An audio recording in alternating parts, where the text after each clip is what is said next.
Bom dia, Chiquinho. Então, quero dar boas-vindas a todos os ouvintes que nos acompanham neste momento. Hoje temos a honra de receber o nosso convidado, o Dr. Eduardo Santos Andrade, neuropsicólogo renomado e presidente do Instituto Via Autismo de Gurupi, Tocantins. Seja muito bem-vindo ao nosso podcast e à Rádio NIRG. Obrigado pelo convite. É um prazer estar aqui mais uma vez. E estou muito feliz. E vamos esclarecer o máximo de dúvidas possível, né? Isso aí. Então, o tema de hoje, do nosso encontro, é de grande importância para a saúde e o bem-estar. É o autismo na vida adulta. Como que é feita essas descobertas? Quais são os desafios, as conquistas, né? Tenho certeza de que será uma conversa enriquecedora e prática, trazendo reflexões e ensinamentos que podem transformar o dia a dia de quem nos ouve. Isso mesmo. Eu digo que sobre as atipias no geral, autismo, TDAH, o que mais falta é informação. E hoje que a gente possa trazer um pouco de informação. Isso. Então, a trajetória de cada pessoa é marcada por descobertas únicas. Para muitos, a dedicação ao autoconhecimento e ao estudo abre caminhos inesperados. E a descoberta do autismo na vida adulta pode se tornar não apenas um marco pessoal, mas também uma poderosa ferramenta de compreensão, transformação e contribuição para o mundo. Hoje vamos falar sobre esse diagnóstico tardio, o que ele pode ressignificar e revelar novas formas de enxergar a si mesmo e a vida. Então, doutor, para começar, você poderia explicar rapidamente o que é o transtorno do espectro autista, o TEA, e como ele se manifesta na vida adulta? Vamos lá. Então, a gente vai começar respondendo uma outra pergunta, que é a que todo mundo se faz. Mas hoje tudo é autismo? Então a gente tem que entender que foi um transtorno que foi colocado vários transtornos dentro de um espectro. Que a gente tinha antes síndrome de Asperger, de autismo severo, vários transtornos que compartilhavam de características similares e foram, colocados no novo DSM dentro de um espectro, que se criou o espectro autista. E hoje não existe mais autismo, nomenclaturas como autismo leve, autismo moderado, autismo severo. A gente avalia a pessoa naquela situação da vida dela com o nível de suporte que ela precisa para desenvolver suas atividades de vida diária. Então a gente avalia nível de suporte. Nível 1 de suporte, que é a pessoa que ela tem autonomia na realização, no seu cotidiano. Nível 2 de suporte, aquela pessoa que precisa de um suporte moderado. E o nível 3 de suporte, aquela pessoa que precisa de um suporte substancial, ela precisa de suporte integral na sua vida. O que a gente tem visto hoje? Muitas pessoas estão tendo mais acesso ao diagnóstico. Antes mesmo eu formei na UNIRG, durante a minha graduação na UNIRG eu não vi nada sobre autismo. Isso. Entendeu? Não vi. Se formou quando? 2017, 2019. Recente, né? Então eu não vi nada. E nem na infância, agora você imagina na vida adulta. Então a gente viu muitos transtornos clássicos, que é a ansiedade, depressão, a bipolaridade, borderline. E na questão da vida adulta, é bem mais difícil o diagnóstico, porque a pessoa aprendeu a mascarar os sinais atípicos dela. Que é o que a gente chama, que a pessoa faz um masking. Que ela mascara sinais para se tornar socialmente aceita, para se enquadrar dentro dos padrões. E o masking, ele adoece a longo prazo, ele desenvolve comorbidades, depressão, ansiedade. O masking também é muito mais utilizado por mulheres. As mulheres, o diagnóstico na mulher ele é mais difícil. A mulher ela tem essa capacidade neurológica de mascarar mais os sinais. Entendi. E quais sinais são mais comuns que podem identificar que um adulto está dentro do espectro autista, mesmo sem um diagnóstico na infância, que eles costumam mais mascarar? Vamos lá, as dificuldades de socialização, as dificuldades de entender pistas sociais, entender o sarcasmo, entender piadas, porque a pessoa autista ela é mais literal, ela tem um raciocínio linear. Então ela vai entender as coisas do jeito, da forma como é dita. Levar ao pé da letra. Ao pé da letra, literalmente. A gente tem que entender também que o transtorno do espectro do autismo, ele vem de uma base genética. O gene, ele já tá ali, nos pais. Muitas vezes os pais têm os mesmos sinais. Eu, quando vou avaliar alguém, uma criança, por exemplo, eu sempre pergunto: alguém na família apresentou os mesmos comportamentos que a criança quando tinha a mesma idade que ela? Porque a gente tem que entender que embaixo de pé de manga não cai morangos.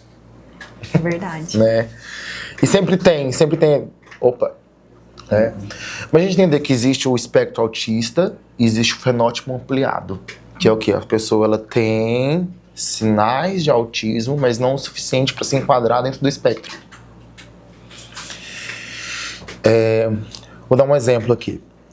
Quando o meu sobrinho tinha 2 anos e meio de idade, a gente levou ele numa neurologista porque ele já tinha feito avaliação neuropsicológica e ele estava com todos os sinais, né? E quem acompanhou ele foi a minha mãe.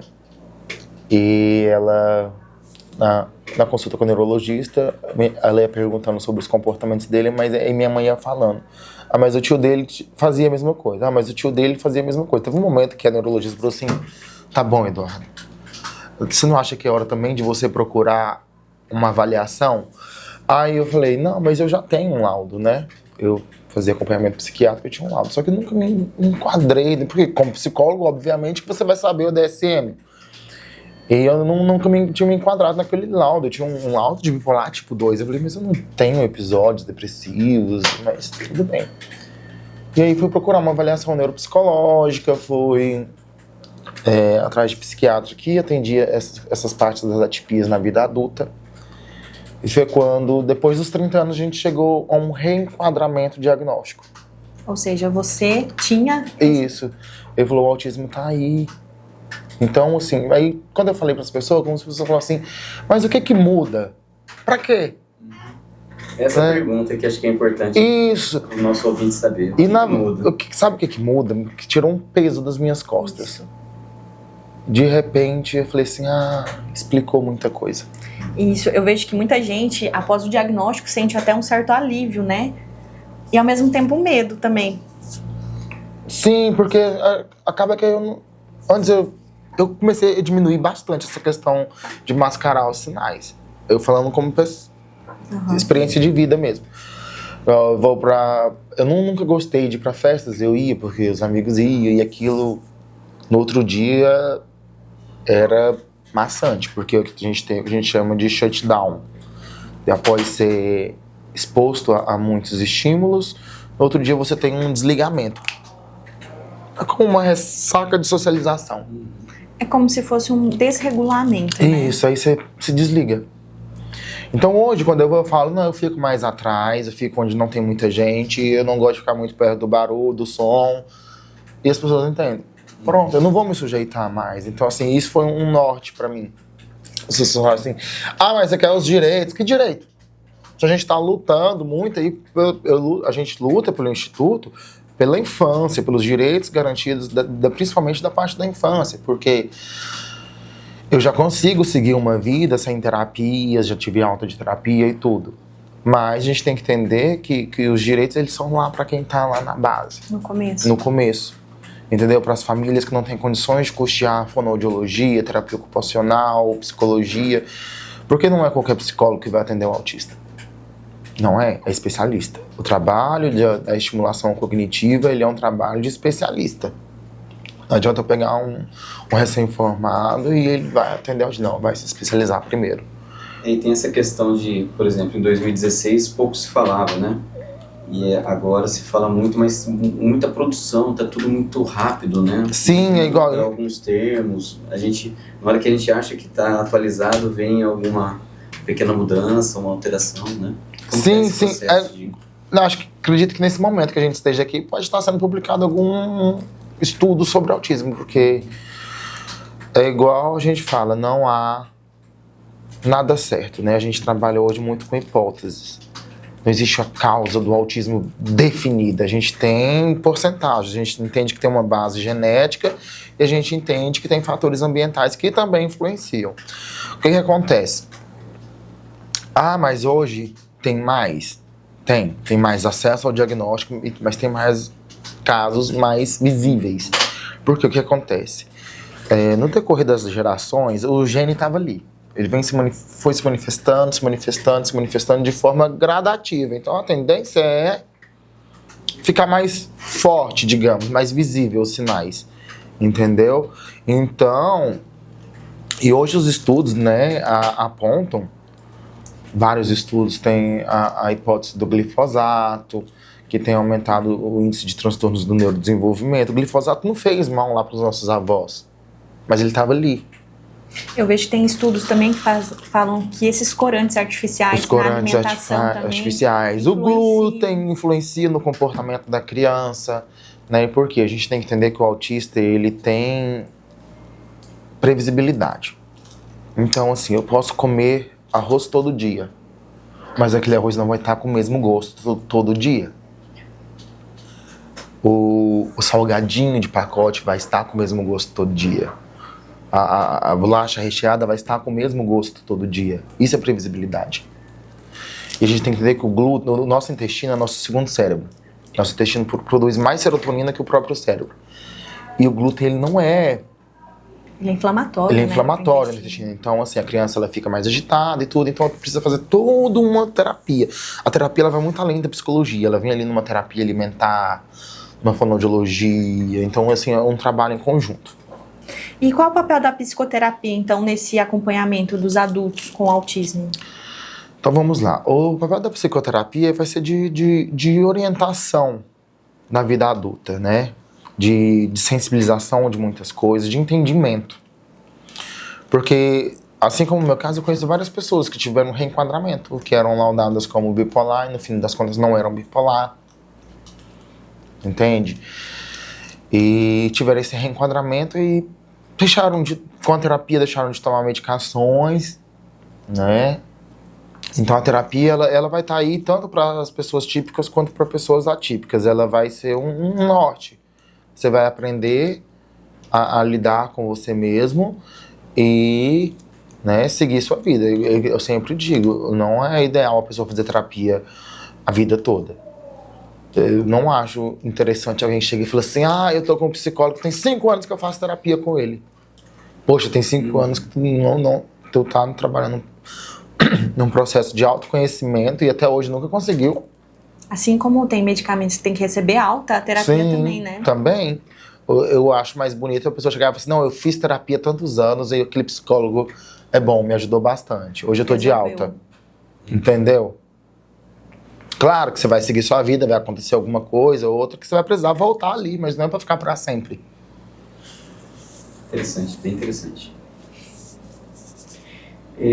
Entrando mais nessa questão da neurofisiologia, neuroanatomia, o cérebro em si, quais são as diferenças mais relevantes, mais visíveis, mais estudadas, né, nas estruturas ou na neurofisiologia do cérebro, entre essa diferença entre as pessoas típicas e pessoas atípicas? Então vamos lá. Não existe uma alteração fisiológica no cérebro daquela pessoa. Não tem como eu descobrir o autismo por exames laboratoriais, nada. É uma análise clínica. Uma análise do comportamento que a gente faz daquela pessoa. Com autorrelatos e heterorrelatos. Principalmente na vida adulta, quando as pessoas chegam para mim, porque hoje eu faço avaliação de adultos também. Na parte de avaliação eu faço de adultos. Eu não converso só com a pessoa que está sendo avaliada. Eu falo, quem é a pessoa de maior convívio com você? Tá, então tal dia essa pessoa pode vir sozinha. Né? E não existe. É uma análise clínica. Não tem como a gente saber que uma pessoa vai nascer autista. Como a gente sabe que uma criança vai nascer com a síndrome de Down, T21, entendeu? Não tem. É um transtorno do neurodesenvolvimento. Ele vai sendo observado no desenvolvimento daquela pessoa. Então você vai percebendo atrasos, déficits. A gente tem que entender também que não é uma questão de inteligência. O povo fala, mas é tão inteligente para ser autista, né? Só que a gente tem que entender que o autismo, ele fragiliza 3 bases. Ele vem com 3 bases fragilizadas. A da socialização, a da comunicação e a comportamental. Não tem nada a ver com inteligência. Nada. Entanto que a gente tem muitos casos de autistas, principalmente na vida adulta, muitos casos mesmo assim, de pessoas que têm o transtorno do espectro autista associado a altas habilidades de superdotação. Porque ela vai ser muito direcionada a uma área específica. Ela vai ter hiperfocos definidos, ela vai ser muito boa em um determinado assunto. Então, essas alterações, benefícios neurofisiológicos que seriam possíveis com exames, com pesquisa, não são evidentes, então, após a intervenção. Não tem um antes e um depois em relação a neurotransmissor? Ainda utilizam alguns exames, assim, mas vê alterações tipo de hiperatividade cerebral. A gente tem que entender que tem muita coisa hoje que a gente tem que analisar antes de fechar um diagnóstico. O uso de tela, alimentação, tudo isso a gente leva, porque a tela azul, ela gera uma agitação no córtex pré-frontal.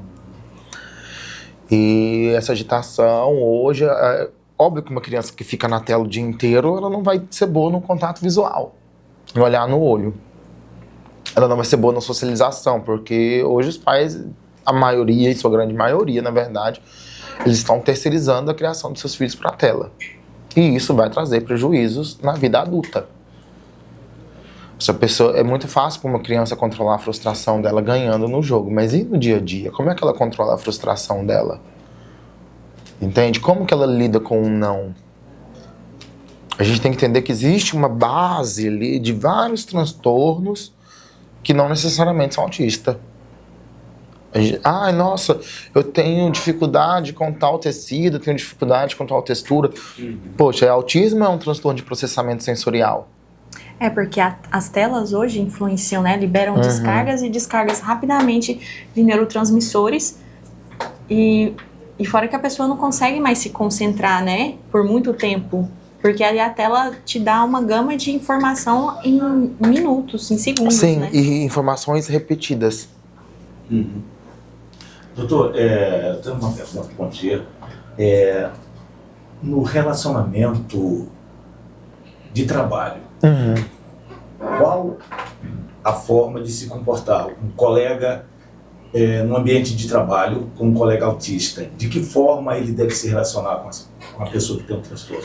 Então vamos lá, a gente tem que entender a amplitude do espectro. Eu posso colocar 1.000, 2.000, 10.000, 20.000 autistas no mesmo lugar e nenhum vai ser igual ao outro. É por isso que existe o espectro. Então, cada pessoa autista vai ter as suas particularidades. Alguém vai se importar mais com barulho, outros não. Alguém vai ser melhor na socialização, outros não. Entendeu? Então, tem que entender isso. Então, a melhor forma é o acolhimento, é ouvir a pessoa. O que você gosta, o que você não gosta que seja feito? Eu não gosto que me toca, eu não gosto que me abraça. Então, tá bom? Então, você vai saber como agir com aquela pessoa.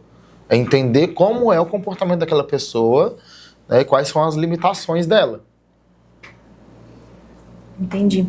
Doutor, e existem grupos de apoio ou redes de acolhimento voltados especificamente para adultos autistas?